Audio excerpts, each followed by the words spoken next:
తెప్పించిందండి నా దగ్గర. నేను ఫుడ్ తెచ్చుకున్నాను అనమాట. ఆ ఫుడ్ ఎగ్ దీన్ని పెట్టేసిన. చూడండి ఎట్లా తింటుంది ఇది. అంటే ఈ ఎగ్ మా హాస్టల్లో ఇచ్చిందనమాట. మా హాస్టల్లో నేను తినాను కదా నాన్ వెజ్, అందుకోసం అని చెప్పేసి ఇట్లా గల్లీలో ఒక కుక్క ఉంటే దాన్ని తీసుకొచ్చి దానికి ఎగ్ పెట్టేసిన అనమాట. పెట్టేసిన అక్కడ ఎవరో అన్నం పెట్టిండ్రు, ఆ అన్నంతో పాటు ఎగ్ మిక్స్ చేసి పెట్టేసినాయి. పాపం తింటుంది.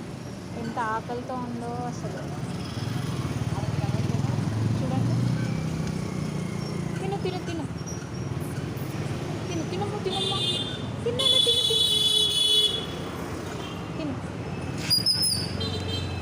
బాయ్. అయిపోయింది అయిపోయింది అయిపోయింది అయిపోయింది ఇంకా అయిపోయిందిరా. అయిపోయింది అయిపోయింది. పద పద అయిపోయింది. Bye bye bye. అది నాతోనే వస్తుంది.